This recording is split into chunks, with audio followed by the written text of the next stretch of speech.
नमस्कार दोस्तों, स्वागत है आप सभी का आपके अपने YouTube चैनल परिचायन एकेडमी पर। तो आज हम पढ़ेंगे ज्वालामुखी। ज्वालामुखी बहुत ही इंपॉर्टेंट टॉपिक होता है, हर एग्जाम में इससे सवाल पूछते हैं। तो इसका मतलब आज समझेंगे इसमें कैसे ज्वालामुखी क्रियाएं होती हैं और कौन से प्रमुख ज्वालामुखी कहाँ कहाँ पर स्थित हैं और इसके प्रकार को भी आज समझेंगे। तो आज का हमारा टॉपिक जो है ज्वालामुखी। तो बात करते हैं ज्वालामुखी होता क्या है। तो ज्वालामुखी जो पृथ्वी की गर्भ में जो एक तरल पदार्थ होता है वही विस्फोट के माध्यम से बाहर आ जाता है, जिस तरह से ये ज्वालामुखी प्रक्रिया कहलाती है। इसको समझ लिए, डायग्राम बनाते हैं उसे समझते हैं। ये पृथ्वी का सतह है, इसके नीचे भूगर्भ में एस्थिनोस्फीयर, जिसे हम पढ़ाए थे पृथ्वी की आंतरिक संरचना में एक परत पाई जाती है तरल लिक्विड वाली, जिसे एस्थिनोस्फीयर कहते हैं। इसी प्रक्रिया मतलब ज्वालामुखी प्रक्रिया में यही तरल पदार्थ पृथ्वी के बाहरी मतलब विस्फोट के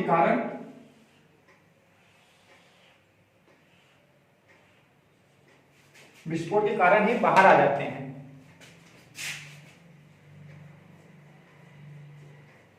इसमें जो ये तरल पदार्थ होते हैं पृथ्वी के गर्भ में, इसे हम मैग्मा कहते हैं। इसे हम क्या कहेंगे? मैग्मा। ठीक। तो यही जब पृथ्वी की मतलब ज्वालामुखी नलिका द्वारा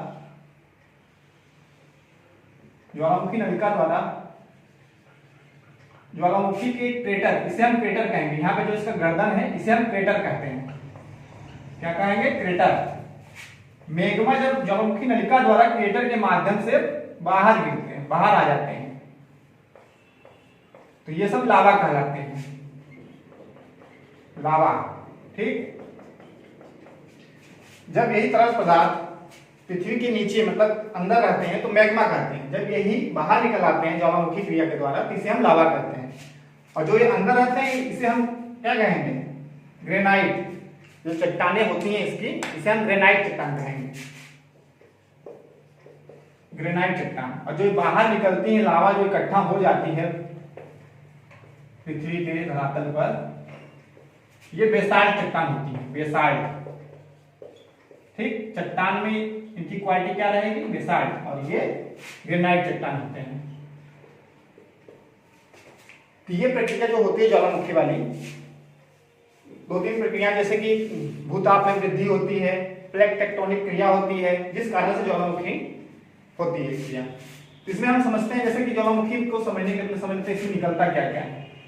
ज्वालामुखी के परिणाम स्वरूप जो क्रियाएं होती हैं, इसके परिणाम स्वरूप निकलता है, इसमें आपका सबसे ज्यादा जलवाष्प निकलता है, लगभग 80%। लगभग इसमें 80%। कितना?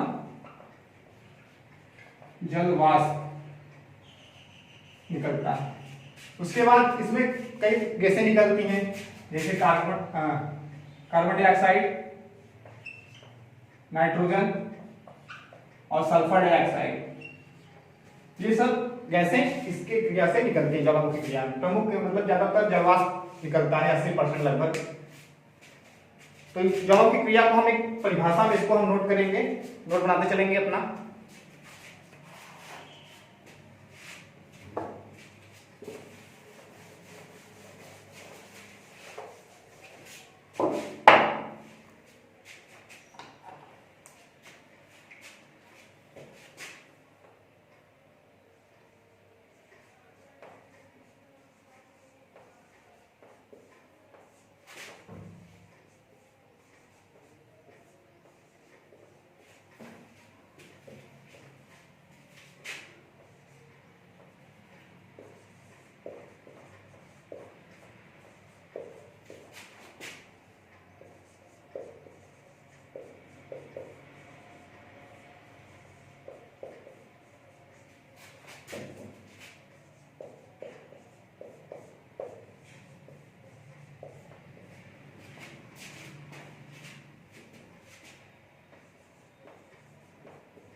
परिभाषा ज्वालामुखी क्रिया में भूपटल पर जो प्राकृतिक छिद्र या दरार या विवर, छिद्र दरार विवर एक ही शब्द का इसका मतलब अर्थ होगा, से पृथ्वी के गर्भ से, उस दरार से पृथ्वी के गर्भ से जो तरल पदार्थ में क्या क्या निकल सकता है, लावा, राख, धूलकण, जलवाष्प आदि गैसें, गैसें इसमें नोट कर लेंगे।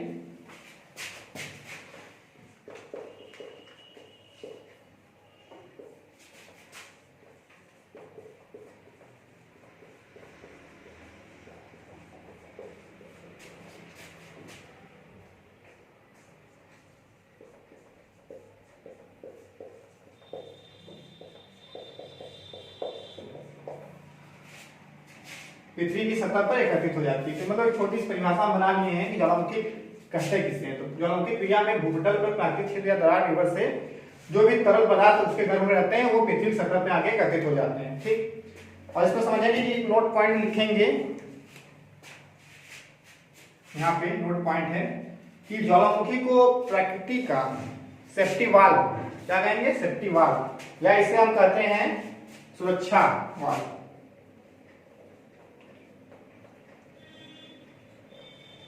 ज्वालामुखी को प्रकृति का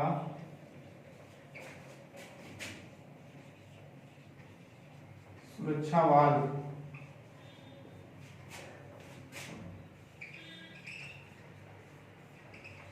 कहते हैं, सेफ्टी वाल्व इंग्लिश में कहते हैं। नोट पॉइंट रहेगा आपका। ज्वालामुखी के लिए कुछ और भी कारण जो है उसको समझ लेते हैं, ये भी नीचे नोट करेंगे कारण।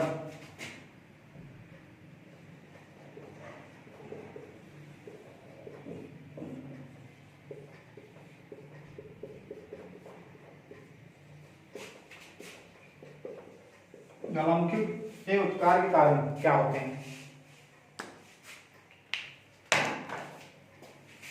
पहला कारण है इसका भूगर्भिक असंतुलन।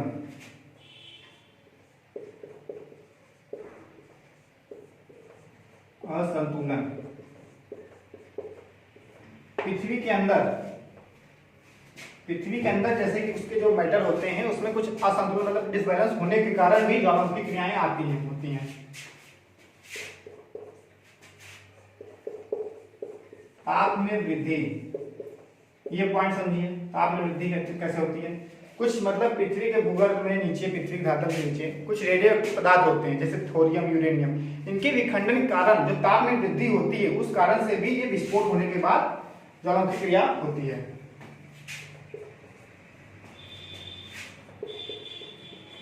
गैसों की उत्पत्ति,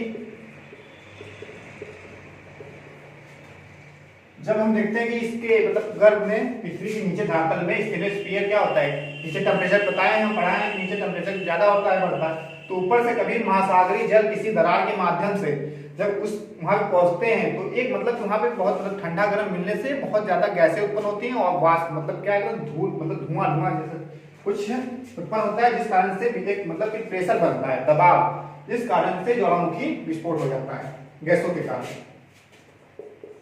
और एक हमारा है प्लेट विवर्तनिक क्रियाएं, जिसे हम कहते हैं प्लेट टेक्टोनिक।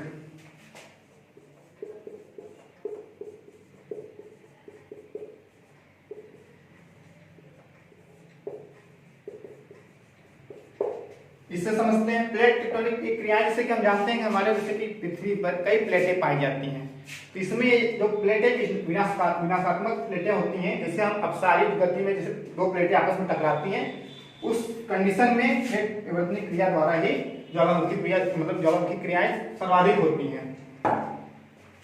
इसमें जैसे डायग्राम समझिए, जब कोई दो प्लेट अपसारी गति करती हैं, ये दोनों प्लेटें एक दूसरे की ओर बढ़ती हैं, तो ये इसमें जो मजबूत प्लेट होती है वो ऊपर रहेगी, मजबूत प्लेट जो रहेगी वो नीचे धंसेगी।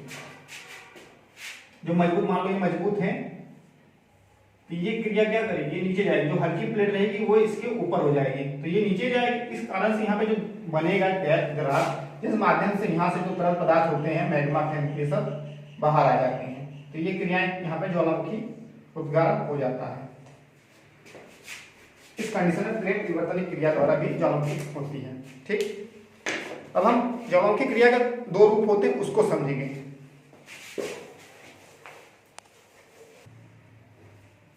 चलिए आगे देखते हैं ज्वालामुखी क्रिया के परिणामस्वरूप कुछ स्थल बनते हैं।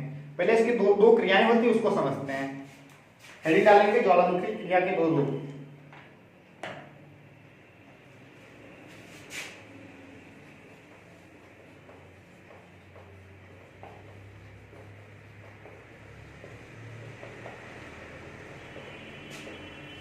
दो रूप में है, पहला अभ्यांतरिक क्रिया, अभ्यांतरिक।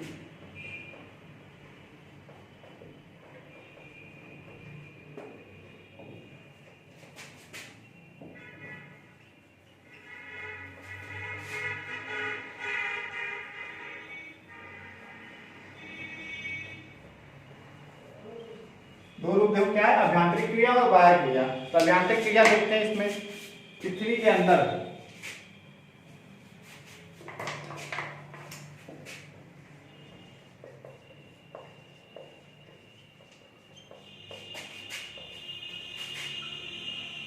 पृथ्वी के बाहर, मतलब धरातल के अंदर, धरातल के नीचे, धरातल के ऊपर, इसे समझेंगे। इसमें देखेंगे जब मैग्मा स्थल रूप जो बनते हैं उसके रूप में ये दो रूपों में बनाया गया है कि जो स्थल बनते हैं ज्वालामुखी क्रिया द्वारा, उसको समझने के लिए। तो एक डायग्राम बनाएंगे। पहले हम बताएंगे अभ्यांतरिक क्रिया पृथ्वी के अंदर कौन कौन से स्थल ज्वालामुखी क्रिया द्वारा बनती है। इसमें हम डायग्राम बनाएंगे, उसी समझेंगे।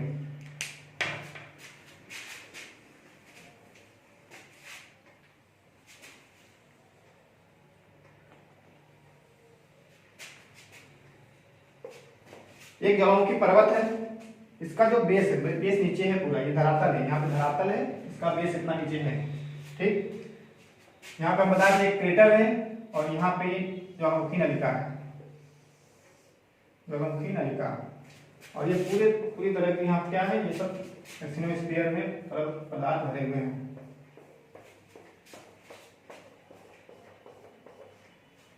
इसमें हम अलग अलग तरह से यूज करके स्थल जो बनते हैं, स्थल खंड, उसको समझेंगे। पहले हम इसमें बताएंगे आपको, ये क्रेटर है, एक बार फिर से रिवीजन करेंगे। ज्वालामुखी नलिका, ठीक।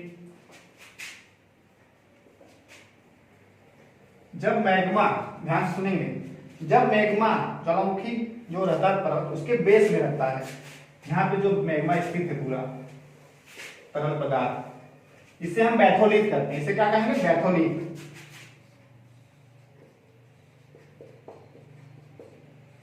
ठीक।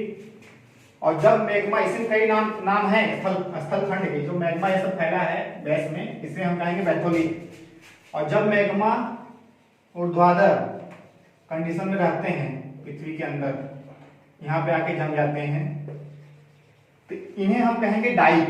इन्हें क्या कहेंगे, ये सब डाइक कहलाते हैं, डाइक।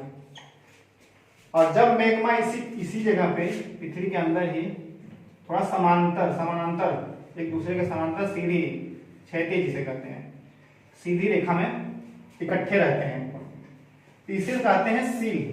क्या कहेंगे, सील। क्षैतिज तरीके से रहेंगे सील, और ऊर्ध्वाधर तरीके से जो मैग्मा जमे रहते हैं उसे डाइक कहते हैं, और जो बेस में रहते हैं ज्वालामुखी पर्वत के, बैथोलिथ कहलाते हैं, ठीक। और मैग्मा जब गुंबदाकार, जब मैग्मा कहीं गुंबदाकार आकृति में रहते हैं,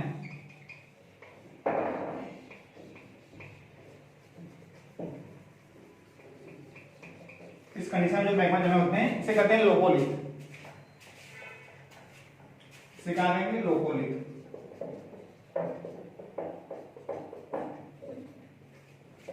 और यही जैसे कि ये गुंबदाकार है, और जब यही मैग्मा कटोरी नुमा, जैसे इस तरीके से जमा रहे,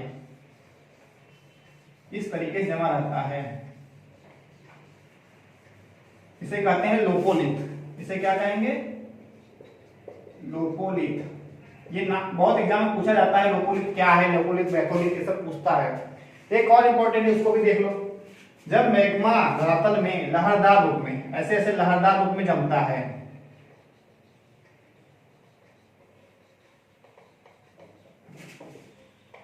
जब लहरदार रूप में जमा रहता है मैग्मा धरातल के अंदर, तो इसे हम कहते हैं फैगोलिथ। इसे क्या कहेंगे?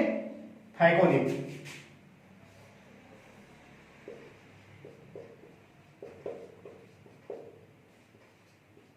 ठीक है, इंपॉर्टेंट है, बड़ी फिर रिवीजन करते हैं। जो समांतर रहते हैं उसे सिर कहते हैं, जो ऊर्ध्वाधर में रहेंगे उन्हें डाइक कहेंगे, और जो बेस में रहेंगे ज्वालामुखी परत उसको बैथोलिथ कहते हैं, और जो लहरदार नुमा रहते हैं उसे हम फैगोलिथ कहते हैं, और जो कटोरी नुमा रहेंगे उन्हें लोपोलिथ कहेंगे, और जो गुंबदाकार आकार में रहते हैं उसे लोकोलिथ कहते हैं। ये स्थल जो बनते हैं, स्थल खंड पार्ट बनते हैं, ये धरातल के नीचे बनते हैं। इसीलिए लिखिए अभ्यांतरिक क्रिया में पृथ्वी के अंदर बनने वाले जो रूप हैं इसके ज्वालामुखी क्रिया में ये ऐसे हैं। ठीक, अब इसमें हम दूसरा बाय वाला देख लेंगे। बाय क्या है? तो बाय वाला यहाँ पे हम लिख देंगे नोट करके बस। इसमें बाय क्रिया में जो होती है पृथ्वी के ऊपर बाहर होता है, पृथ्वी के ऊपर धरातल के ऊपर होता है। इसमें एक ग्रेसर नाम सुनेंगे, ग्रेसर क्रिया होती है। ठीक, एक होता है धुआरे, धुआरे, ठीक, और एक गर्म जल के स्रोते होते हैं, गर्म जल के स्रोते होते हैं, स्रोते जिसे कहते हैं।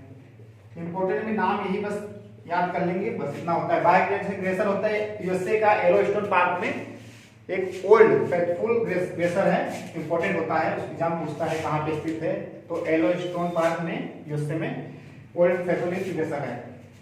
और धुआरे, धुआरे क्या होता है, ये जैसे जब वो अवस्था आती है ज्वालामुखी से खत्म होता है, ज्वालामुखी क्रिया में जब लावा निकलना बंद होते हैं उस समय कुछ क्षण के लिए वहां पे बहुत मतलब कि वो धुआं ज्यादातर मात्रा में निष्कासित होते हैं। इस क्रिया में वहां पे ये धुआरे कहलाते हैं। और गर्म जल के स्रोत तो ये कहीं कहीं ज्वालामुखी क्रिया के दौरान दरार से मतलब कि क्या होता है कि गर्म जल निकलता रहता है, जिस कारण से इसे हम समझते हैं। बाह्य क्रिया में ये सब आते हैं। आंतरिक के अंदर हम समझ चुके हैं क्या क्या स्थल बनते हैं या स्थल के पार्ट हैं, ये कुछ पार्ट जो जम जाते हैं, मैग्मा जो स्थल मतलब खंड के रूप में बन जाते हैं उनका नाम है सेल, डाई, फैगोलिथ, बैथोलिथ, ये सब। ठीक है, ये इंपॉर्टेंट था। अब हम लोग कुछ इंपॉर्टेंट जैसे कि अब जैसे ज्वालामुखी क्रिया मतलब जो होती है इसमें 3 टाइप की होती है इसकी, मतलब कि सक्रिय ज्वालामुखी होता है, सुसुप्त ज्वालामुखी होता है और शांत ज्वालामुखी। इनको समझेंगे और इंपॉर्टेंट ज्वालामुखी कहाँ कहाँ पे है वो भी समझेंगे। ठीक, चलिए आइए अब पढ़ते हैं ज्वालामुखी के प्रकार। ज्वालामुखी के प्रकार देखेंगे हम, हेडिंग डालेंगे ज्वालामुखी के प्रकार।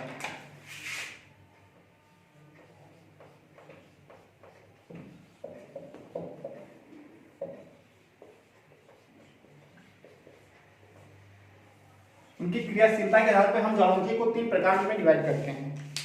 पहला है हमारा सक्रिय ज्वालामुखी। पहला क्या है?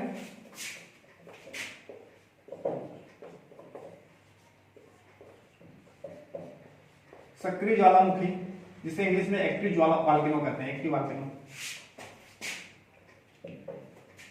इसको हम समझ लेते हैं सक्रिय ज्वालामुखी क्या है। 3 प्रकार की ज्वालामुखी है। पहला है सक्रिय ज्वालामुखी। तो सक्रिय ज्वालामुखी वो है जिसमें उस ज्वालामुखी जिसमें निरंतर लावा और ये जलवाष्प ये सब क्रियाएं निरंतर निकलती रहती हैं। इसको नोट करके लिखेंगे।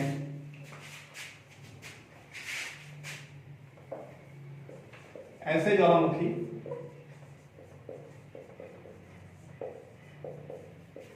जिनके मुख से, मुख मतलब क्रेटर से,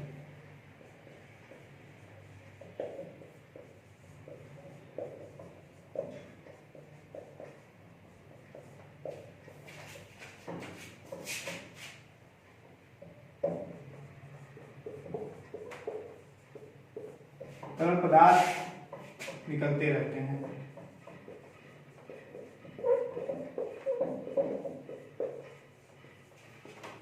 या इनका उद्गार लगातार निरंतर रहता है। उद्गार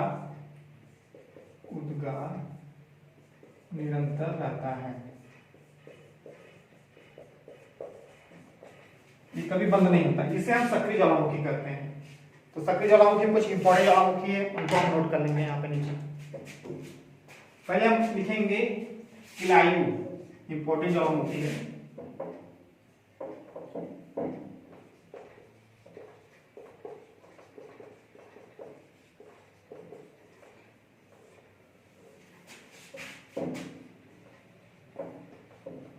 किलायु ज्वालामुखी ये कहाँ स्थित है इसको लिखेंगे। ये आपका हवाई द्वीप, हवाई द्वीप कहाँ है? यूएसए का एक पार्ट द्वीप है, वहां पे स्थित है।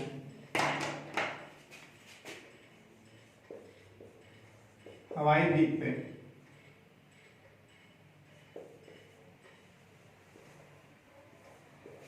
इसमें नोट करने वाली पॉइंट ये है कि ये विश्व का सबसे सक्रिय ज्वालामुखी है। किलायु ज्वालामुखी विश्व का सबसे सक्रिय ज्वालामुखी है। तो यहाँ पे हम नोट करके लिखेंगे विश्व का सबसे सक्रिय ज्वालामुखी।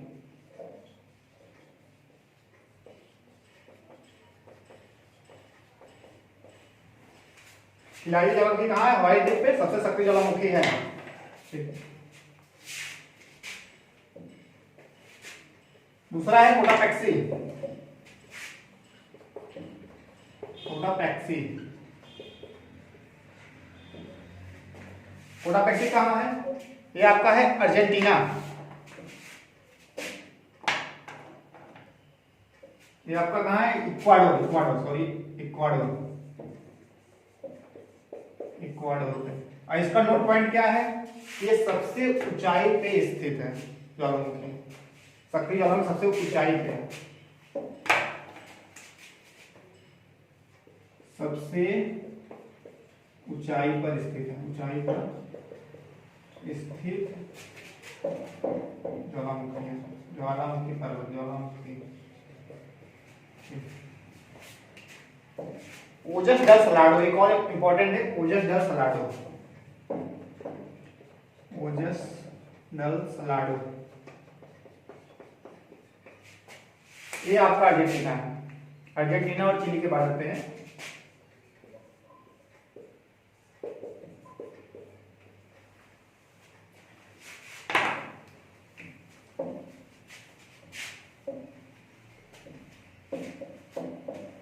Kilauea, Cotopaxi, Ojos del Salado. अब कुछ और एक प्रमुख है, उसको लिखेंगे।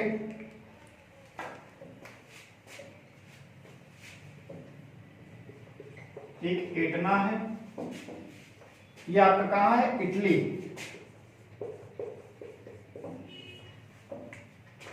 और एक है स्ट्राम्बोली, स्ट्राम्बोली ज्वालामुखी, ये भी आपका इटली में ही है। एटना और स्ट्राम्बोली ये कहाँ है? इटली। इसमें स्ट्राम्बोली को एक मतलब कि भूमध्य सागर का प्रकाश स्तंभ कहते हैं। इंपोर्टेंट इसलिए स्ट्राम्बोली है क्योंकि इसे भूमध्य सागर का प्रकाश स्तंभ कहते हैं। नोट पॉइंट में यहाँ लिखेंगे पीछे, भूमध्य सागर का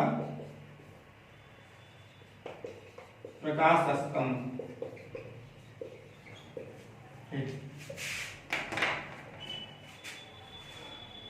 सक्रिय ज्वालामुखी कुछ प्रमुख ज्वालामुखी हम दिख रहे हैं, दो ज्वालामुखी और देख लेंगे। एक है आपका अपने भारत में पाया जाता है बैरन, बैरन ज्वालामुखी, ये एक सक्रिय ज्वालामुखी है। बैरन ज्वालामुखी जो है ये इंडिया, भारत का एकमात्र सक्रिय ज्वालामुखी है। और एक आपका है फ्यूजियामा, फ्यूजियामा जापान, ये भी एक सक्रिय ज्वालामुखी है, फ्यूजियामा।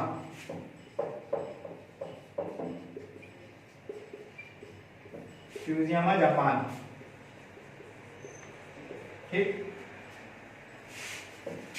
एक अंटार्कटिका महाद्वीप, वहां पे एयरबस करके एक ज्वालामुखी, वो भी इंपॉर्टेंट है, उसको यहाँ पे लिख देते हैं, माउंट एयरबस, एयरबस। ये कहाँ है? अंटार्कटिका,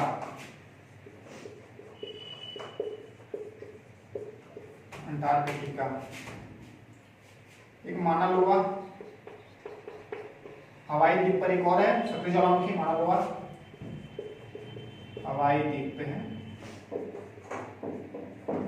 कुछ प्रमुख इंपॉर्टेंट सक्रिय ज्वालामुखी: Kilauea, Cotopaxi, Ojos del Salado, Etna, Stromboli, Barren, Fujiyama, mount Erebus और एक है आपका माना लोआ। इतने सब क्या है? सक्रिय ज्वालामुखी हैं। अब हम आगे बात करेंगे सुषुप्त ज्वालामुखी। दूसरा, पहला सक्रिय, दूसरा सुषुप्त और तीसरा शांत ज्वालामुखी। ठीक है, चलिए दूसरा हमारा है सुषुप्त ज्वालामुखी।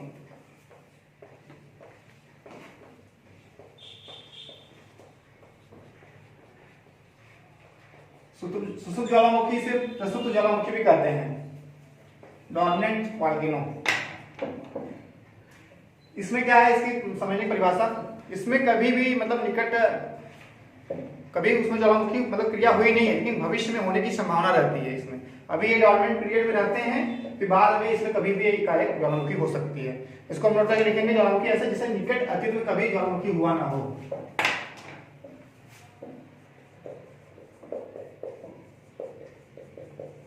ऐसे ज्वालामुखी हैं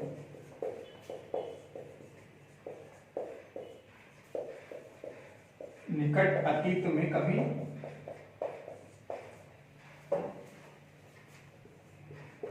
उद्गार न हुआ हो, निकट अतीत में उद्गार न हुआ हो, लेकिन भविष्य में संभावना है कि इसमें कभी भी ज्वालामुखी विस्फोट हो सकता है।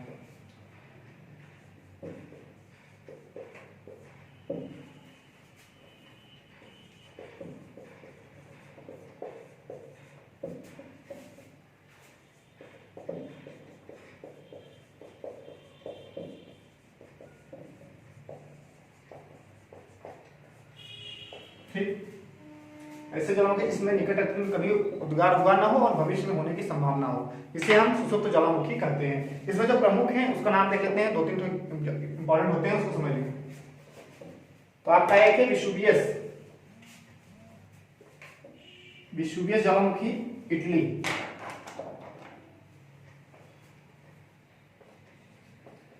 विसुवियस ज्वालामुखी, ये सुसुप्त वाले हैं सब।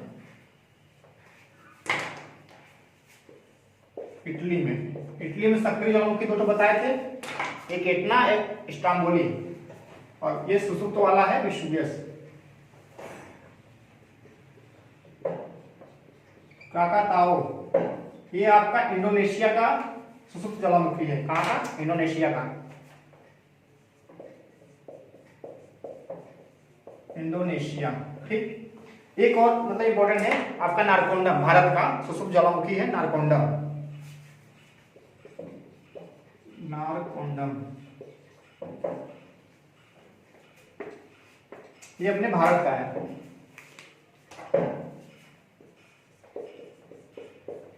ये दो तीन प्रमुख सुसुप्त ज्वालामुखी थे, विसुवियस इटली का, क्राकाताओ इंडोनेशिया और नारकोंडम भारत का। भारत का सक्रिय ज्वालामुखी बेरन है।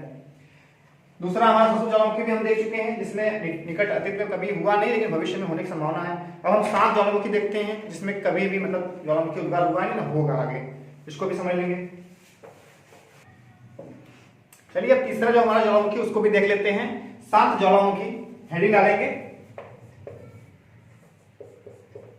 शांत ज्वालामुखी।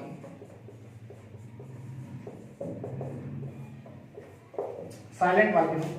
इसमें क्या होता है कि ऐसे ज्वालामुखी हैं जिनमें कभी कोई उद्गार हुआ नहीं है, कभी भी, मतलब भूतकाल में कभी नहीं हुआ और न भविष्य में कभी होगा, हजारों वर्षों से इसमें कभी भी उद्गार मतलब विस्फोट नहीं हुआ है और भविष्य में भी कभी होगा भी नहीं। एकदम शांत तरह से, मतलब एकदम सुसुप्ता, मतलब सॉरी शांत तरीके से रहते हैं, मतलब इसमें कोई भी हलचल नहीं दिखेगी। तो इसमें हम लिखेंगे परिभाषा,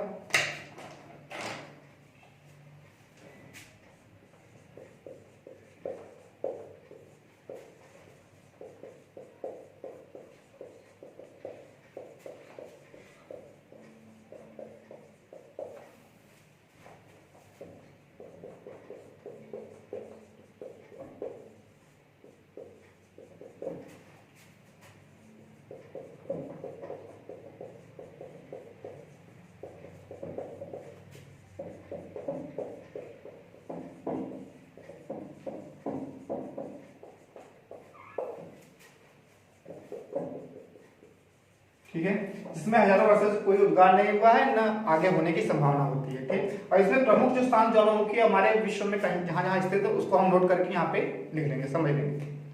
तो हमारा है पहला कोह सुल्तान, शांत ज्वालामुखी लिख रहे हैं, कोह सुल्तान। और एक है देवबंद, देवबंद। ये दोनों ज्वालामुखी हैं शांत, और ये कहाँ है? ईरान। कहाँ है? ईरान।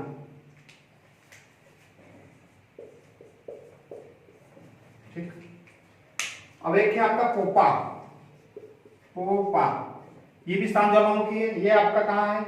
म्यांमार। कहाँ है? म्यांमार में। ठीक, एक आपका है किलिमंजारो, सब मतलब शांत ज्वालामुखी सबसे ऊंचाई पे स्थित ज्वालामुखी है किलिमंजारो। किलिमंजारो ये आपका है अफ्रीका महाद्वीप में तंजानिया देश में। कहां पे? तंजानिया देश में।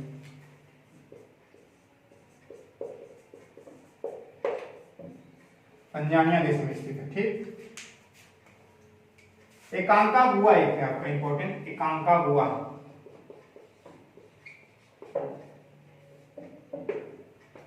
ये आपका कहां है? एंडीज पर्वत पे अर्जेंटीना देश। एंडीज पर्वतमाला है ना, दक्षिण अमेरिका।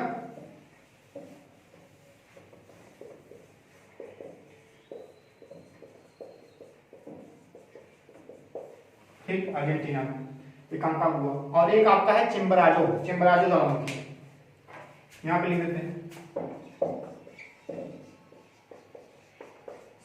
ये सब क्या है? शांत ज्वालामुखी है, सब इंपॉर्टेंट है। ये आपका इक्वाडोर है। इक्वाडोर को सुल्तान, देवबंद, पोपा, किलिमंजारो, ये सब चिम्बराजो सब क्या है? शांत ज्वालामुखी है। यहाँ स्थित प्रमुख ज्वालामुखी, ये सब इंपॉर्टेंट होते हैं, एग्जाम में पूछते हैं सब कहाँ स्थित है और किस टाइप के ज्वालामुखी पर्वत हैं ये। ठीक। तो हमारा जो टॉपिक था ये ज्वालामुखी क्रिया, मतलब समझे, उसके प्रकार में समझे। कुछ पॉइंट जो हम अभी छूटा है उसको समझ लेते हैं एक बार यहीं पे मिटा के इरेज करके।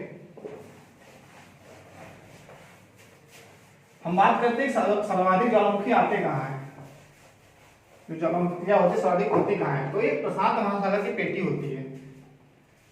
जो प्रशांत महासागर की पेटी होती है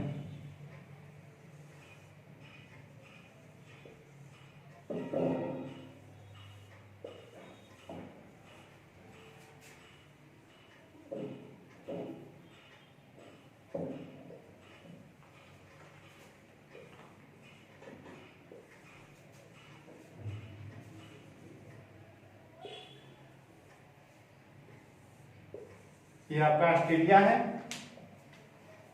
इधर रसिया है, एशिया महाद्वीप। ठीक है, समझिए हमारे जो बीच में भाग देख रहे हैं ये विश्व मैप में जो प्रशांत महासागर की पेटी, इसी के साइड साइड ये स्थल देखिए, उत्तरी अमेरिका, दक्षिणी अमेरिका, फिर अंटार्कटिका, फिर नीचे से ऑस्ट्रेलिया, फिर यहाँ पे आप देखेंगे ये आपका है एशिया का पार्ट। यहाँ पे जापान वापान सब देश हैं, चीन आएंगे। इसे हम ये प्रशांत महासागर की पेटी पे ही चारों तरफ किनारे पे सर्वाधिक ज्वालामुखी आते हैं, इसीलिए इसको क्या कहते हैं? Ring of fire. इसे क्या कहेंगे? Ring of fire. इसीलिए इसे रिंग ऑफ फायर कहते हैं। एक छल्ला जैसे गोल छल्ला बनता है, रिंग ऑफ फायर। क्यों? ये प्रशांत महासागर का एरिया है पूरा।